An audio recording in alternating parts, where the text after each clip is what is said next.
Assalamualaikum warahmatullahi wabarakatuh. Selamat pagi sahabat BDK Malang.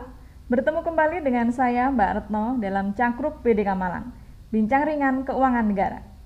Apa kabar sahabat BDK Malang? Saya yakin semuanya dalam keadaan sehat. Sahabat BDK Malang, sebelum masa pandemi COVID-19 melanda bangsa kita dan dunia ini, pariwisata Indonesia telah mengalami kemajuan yang sangat pesat. Terbukti banyak desa-desa yang mempercantik dirinya hingga menjadi desa wisata, desa tujuan wisata. Salah satu contohnya adalah kalau di Jawa Tengah ada namanya Desa Ponggok ya. Desa Ponggok ini sudah mengelola wisata desanya berupa wisata air ya, sehingga menjadi tujuan wisata baru. Kemudian kalau di Jawa Timur, di Kota Batu atau di Kabupaten Batu ada namanya Desa Pujon Kidul. Nah, Desa Pujon Kidul sudah mengubah salah satu sudut wilayahnya menjadi sebuah desa wisata sehingga bisa dikunjungi oleh wisatawan dari berbagai penjuru. Nah, tentu saja apa yang dilakukan oleh pemerintah desa itu adalah tak lepas dari bantuan pemerintah berupa dana desa. Nah, sahabat BDK Malang, pada episode kali ini tema Cangkruk BDK Malang adalah tentang dana desa. Dan pada sesi ini tema kita adalah tentang penganggaran dan penyaluran dana desa atau kebijakan dana desa dan penyalurannya. Baik sahabat BDK Malang, telah hadir di hadapan saya Bapak Thohirin. Selamat pagi Pak Thohirin. Selamat pagi. Apa kabar Pak? Alhamdulillah sehat pagi ini. Alhamdulillah kita masih diberi umur panjang dalam kondisi sehat Pak ya, dan Betul. bisa melakukan aktivitas kita dengan baik. Terima kasih Pak untuk kehadirannya di studio podcast BDK Malang. Sama-sama. Mohon bisa disapa Bapak teman-teman yang ada di podcast kita. Selamat pagi, Assalamualaikum warahmatullahi wabarakatuh. Sahabat BDK Malang yang berbahagia, senang bertemu dengan sahabat semua. Kali ini kita akan membahas mengenai dana desa. Terima kasih. Baik, terima kasih Pak Thohirin. Sahabat BDK Malang, Pak Thohirin ini beliau adalah Widya Iswara Balai Diklat Keuangan Malang dengan kompetensi keuangan negara dan dana desa. Nah, baik Pak Thohirin, seperti tadi saya sampaikan Pak, saya sudah melihat nih banyak desa-desa wisata bermunculan. Yang saya dengar, saya baca mereka menggunakan dana desa ya Pak untuk mempercantik desanya, jadi memanfaatkan dana desa yang digulirkan pemerintah. Nah, apakah ini berarti dana desa itu pemerintah dari APBN Pak ya, atau dari dana yang lain Pak? Betul sekali. Saya panggil Ibu atau Mbak nih ya? Nah, Mbak aja Pak ya. Oke, biar kelihatan awet muda ya. Baik, Iya, Mbak betul. Retno. Jadi di dalam APBN, Anggaran Pendapatan dan Belanja Negara, ada satu pos namanya TKDD, transfer ke daerah dan dana desa. Di sanalah pemerintah berkomitmen mengalokasikan anggaran yang kita sebut dengan dana desa yang akan disalurkan dari Kementerian Keuangan, kemudian ke kabupaten kota, dan nanti akan disalurkan ke desa. Demikian. Oh gitu Pak ya. Lalu kalau dari pemerintah itu siapa Pak yang menentukan kebijakan penganggaran dan pengalokasiannya ini Pak? Dalam konteks untuk penganggaran dan pengalokasian, ini menjadi tugas Kementerian Keuangan. Di Kementerian Keuangan ada satu unit eselon 1 bernama Direktorat Jenderal Perimbangan Keuangan. Nah, Direktorat Jenderal Perimbangan Keuangan inilah yang akan membuat penganggaran terkait dana desa, kemudian mengalokasikannya. Mengalokasikan artinya akan membagi-bagikan kepada kabupaten atau kota yang akan menerima dana desa. Oh, berarti oleh Direktorat Jenderal Perimbangan Keuangan Pak ya, Betul, yang menganggarkan dan mengalokasikan dana desa tersebut gitu Pak. Betul. Lalu tentu saja ada dasar hukumnya Pak ya. Apa dasar hukumnya DJPK melakukan itu Pak? Baik, jadi kita bersyukur di tahun 2014 muncul satu undang-undang yang sangat mengakselerasi pembangunan di desa, Undang-Undang Nomor 6 tahun 2014 tentang desa. Dari sinilah pemerintah di tahun berikutnya, tahun 2015, langsung membuat anggaran terkait dengan dana desa. Jadi dana desa sudah muncul di APBN sejak tahun 2015. Oh, luar biasa ya. Sebenarnya ini bentuk perhatian pemerintah yang sangat besar ya. Betul Sampai sekali. khusus desa pun diberi dana Pak ya. Iya. Jadi di 2014 diundangkan, di 2015 sudah mulai Betul, diberlakukan Pak. setahun kemudian langsung masuk ke APBN. Luar biasa. Ya. Lalu apakah ini Pak, apakah semua desa itu dapat, misalnya desa A, B, C, D semua dapat rata, atau ada kriteria-kriteria tertentu Pak yang membuat jatah masing-masing desa itu Pak? Baik, DJPK dalam hal ini ketika ingin mengalokasikan dana desa, dialokasikan ke kabupaten atau kota, maka mengalokasikan berdasarkan formula pertama alokasi dasar. Alokasi dasar ini semua kabupaten kota sama, jadi mendapatkan jatah yang sama. Yang kedua ada namanya alokasi formula. Alokasi formula itu melihat dari sisi jumlah penduduk, wilayahnya berbeda, jumlah penduduk dan wilayah tentu berbeda juga mendapatkan dana desa. Yang ketiga alokasi afirmasi. Alokasi afirmasi adalah bentuk bagaimana pemerintah perhatian kepada desa yang kategori tertinggal dan sangat tertinggal, mendapatkan alokasi yang berbeda. Dan yang terakhir adalah alokasi kinerja. Jadi desa-desa yang berkinerja baik akan mendapatkan alokasi yang bersifat khusus. Demikian dasar pengalokasian yang dilakukan oleh DJPK.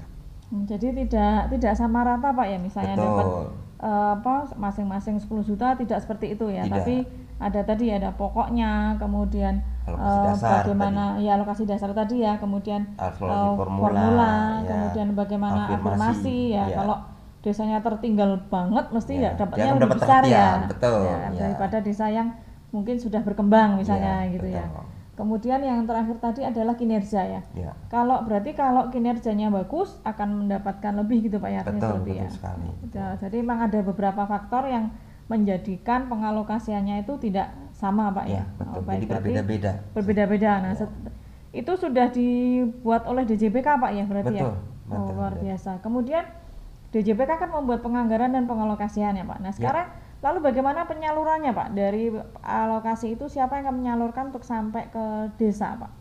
Kalau untuk penyaluran ini menjadi tugas dari Direktorat Jenderal Perbendaharaan. Di sini Kementerian menjadi Keuangan tugasnya. ya, Betul. luar biasa. Jadi ada KPPN ya, Kantor Pelayanan Perbendaharaan Negara. Inilah kantor yang akan menyalurkan dana desa dari rekening kas umum negara akan sampai ke rekening kas desa. Ini tugas dari kantor KPPN untuk penyaluran dana desa. Jadi bagi tugas di CPK yang mengalokasikan, kemudian KPPN yang bertugas untuk menyalurkan sampai ke rekening kas desa. Jadi mas sudah tugasnya Pak ya, seperti Ya, sudah halnya bagi tugas mereka. KPPN itu kan menyalurkan dana ke Kementerian Satker Lembaga. Nah, Betul, sekarang termasuk ditambahi ke dana desa tugas ini. ke dana desa itu Pak ya, Iya, berarti ya. iya. Oh baik. Lalu kalau tadi kan Kementerian Keuangan Pak di JPK, kemudian ke KPPN, kemudian ke desa. Nah, kalau keterlibatan pemerintah daerah gimana Pak kalau dalam hal ini Pak? Pemerintah daerah sangat terlibat aktif karena yang berkomunikasi dengan KPPN itu adalah dari Pemda. Dalam hal ini ada Dinas Pemberdayaan Masyarakat Desa berinteraksi membina desa, dan ada Badan Pengelola Keuangan dan Aset Daerah. Ini yang akan mengumpulkan dokumen terkait dengan dokumen-dokumen persyaratan yang akan diajukan ke KPPN. Jadi interaksinya adalah DPMD bersama BPKAD dengan KPPN. Desa nanti akan mendapatkan penyaluran langsung dari rekening kas umum negara. Jadi keterlibatan Pemda sangat aktif bersinergi dengan KPPN untuk mensukseskan penyaluran dana desa. Oh berarti dalam proses penyaluran ini desa-desa itu tetap didampingi sama Dinas Pemberdayaan tadi Pak ya? Betul sekali. Juga oleh apa tadi Pak? BPKAD, Badan BPKAD-nya. Pengelola Oh, Keuangan dan BPKAD. Aset Daerah. Ya, kadang-kadang ada yang menamakan Badan Pengelola Ya. Keuangan Aset Daerah gitu. Ya betul, ini agak variatif namanya. Ya, ada yang beberapa nama berbeda BPKAD, gitu, Pak, ada yang ya ini intinya dia mengelola keuangan dan aset. Ada yang menyebutnya keuangan saja, ada yang keuangan dan aset. Memang agak variatif, tetapi memang intinya ini unit di Pemda OPD yang bertugas untuk mengelola keuangan dan aset. Jadi mereka yang mendampingi desa-desa ini Pak ya untuk Betul, termasuk menyiapkan kesiapan dokumen-dokumennya. kesiapan dokumen dan tentu saja mungkin penggunaannya Pak ya. Betul. Apakah penggunaannya persetujuannya pasti juga Ya, pemerintah setempat ini ya? DPMD yang membina Bu. Jadi DPMD membina desa-desanya seperti itu konteksnya. Baik Pak. Lalu kemudian ini Pak, apa yang perlu disiapkan desa tadi Pak untuk bisa mendapatkan dana kembali gitu, atau untuk apa ya, biar mereka dapat uangnya tadi seperti apa, kan KPPN kemudian didampingi, lalu apa saja yang harus disiapkan desa dalam proses pendampingan tadi Pak? Betul, jadi memang kalau konteks penyaluran selain DPMD dan BPKAD, desa harus terlibat karena desa harus menyiapkan dokumen-dokumen terkait dengan persyaratan. Salah satunya misalnya peraturan desa mengenai anggaran pendapatan dan belanja desa APBD, dan juga laporan-laporan terkait dengan laporan penyerapan anggaran, laporan stunting. Jadi memang desa harus proaktif mendukung agar dana desa cepat sampai ke rekening kas desa.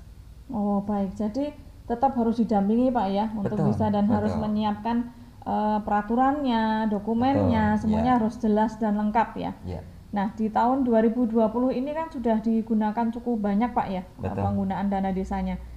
Lalu di tahun 2021 Pak, apakah di APBN masih mencantumkan Pak dana desa ini Pak? Baik, ini pertanyaan yang sangat bagus ya Mbak Retno. Saya beberapa kali mendapatkan kegalauan Kades. Ini tahun 2021 nggak ada dana desa.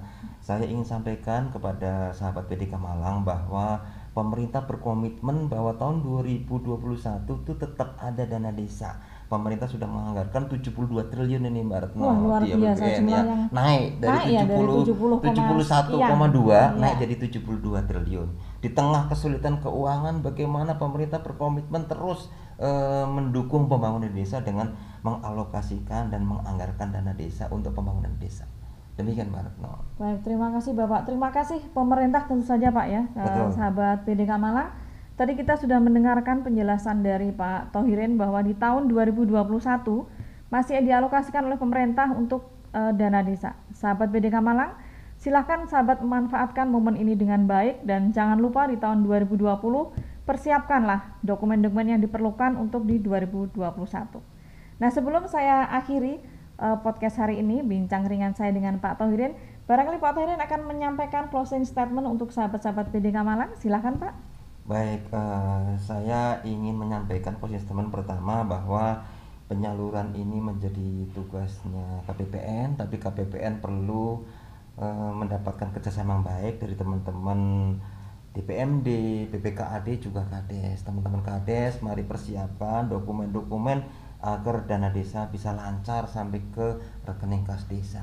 Terima kasih sahabat PDK Malang, saya kembalikan kepada moderator Mbak Retno. Terima kasih. Terima kasih Pak Thohirin. Nah, sahabat PDK Malang sudah disampaikan oleh Pak Thohirin. Silahkan sahabat PDK Malang menyiapkan dengan baik sahabat-sahabat di desa yang sudah mendapatkan dana desa di tahun 2020 untuk bersiap mempertanggungjawabkannya dan mendapatkan kembali di tahun 2021. Dan sahabat PDK Malang, di sesi-sesi selanjutnya tema-tema kita akan lebih mendalami tentang dana desa, yaitu bagaimana penyaluran dari rekening KPPN ke desa, kemudian bagaimana prioritas penggunaannya dan bagaimana pertanggungjawabannya. Nantikan sesi-sesi berikutnya dalam episode Dana Desa. Terima kasih atas sahabat PDK Malang, terus semangat, salam sehat selalu dari Balai Diklat Keuangan Malang. Wassalamualaikum warahmatullahi wabarakatuh.